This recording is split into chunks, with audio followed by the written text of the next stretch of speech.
আজকে শিবরাত্রিতে মুখ্যমন্ত্রী একটি পোস্ট করেছেন বা টুইট করেছেন, সেখানেও দেখা যাচ্ছে কোথাও না কোথাও রাজনীতির রং।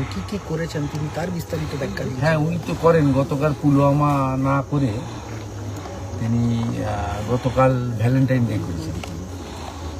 এই মুখ্যমন্ত্রী সবসময় এসআইআর, ভোটার তালিকা, বাংলাদেশি মুসলিম অনুপ্রবেশকারীদের, রোহিঙ্গাদের কি করে রক্ষা করবে, এই সব মাথায় চক্কর কাটছে।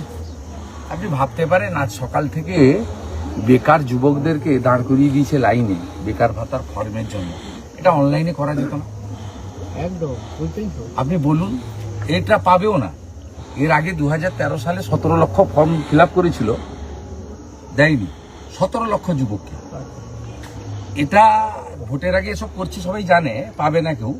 তুই অনলাইনে করে দিতে পারতিস। আপনি বলুন তো, সোনাচূড়ার একটা যুবক, সে নন্দীগ্রাম বিডিও অফিসে আসতে গেলে 100 টাকা খরচ আছে তার, ট্রেকারে 30-60 টাকা খরচ আছে, টোটোতে গেলে 50-100 টাকা খরচ আছে। সে সকালবেলা 8টা থেকে লাইন দিয়েছে, বাড়ি থেকে না খেয়ে এসছে। অত সকালে গ্রামে কারোর বাড়িতে খাওয়ার হয় না, তাকে বাড়ি ফিরতে হচ্ছে 6টার সময়। তার না হয়েছে খাওয়া, বা হোটেলে যদি গেছে 80 টাকার কম মিল পাওয়া যায় না।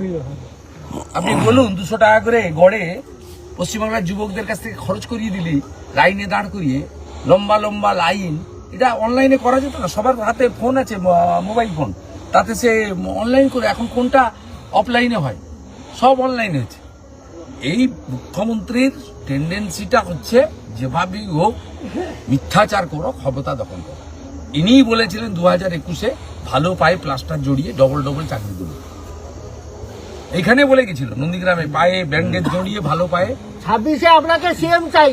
বলছি দাদা, ভোটের ঠিক আগেই এইভাবে লক্ষ্মীর ভান্ডারের পয়সা বাড়ানো এবং এইভাবে যে একটা ভাতা দেওয়ার বেকার যুবকদের, এটাই ভাতা দেওয়া না, ভাতার লাইনে দাঁড় করানো। এটাই কোথাও একটা তৃণমূল ডিগ্রি একজন, তাকে তুমি 1,500 টাকা ভাতা দিবে বলে ডেকে নিয়ে এসছো, কবে দিবে তার ঠিক নেই।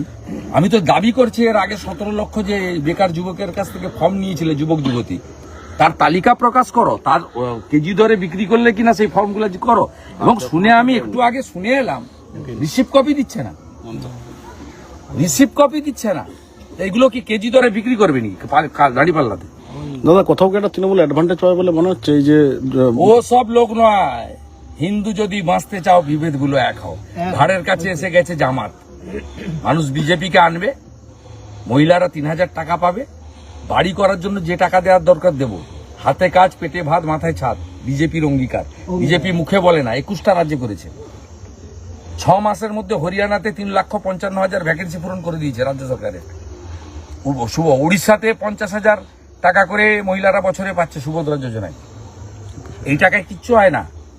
বার্ধক্য ভাতা, বিধবা ভাতা, দিব্যাঙ্গ ভাতা, লোকপ্রসাদ শিল্পী ভাতা, সকলের ক্ষেত্রেই আমাদের 21টা রাজ্যে যে কর্মসূচি আছে, সেই কর্মসূচি আমরা পালন করব। আয়ুষ্মান ভারতের কার্ড চালু করব, 5 লক্ষ টাকা পর্যন্ত গোটা ভারতে। ভেলোরে যান, কটকে যান, মুম্বাইতে যান, চিকিৎসার সুযোগ পাবে। বলছি দাদা, বাসস্থান সার্টিফিকেটের ক্ষেত্রে এবারে কড়া কমিশন। 90% ডেসিমেল সার্টিফিকেটই পাওয়ার যোগ্য নয়। ডেসিমেল না ডোমাসাইল? ডোমাসাইল। ভুয়া সার্টিফিকেট দিয়েছে, ভুয়া সার্টিফিকেট দিয়েছে। বাতিল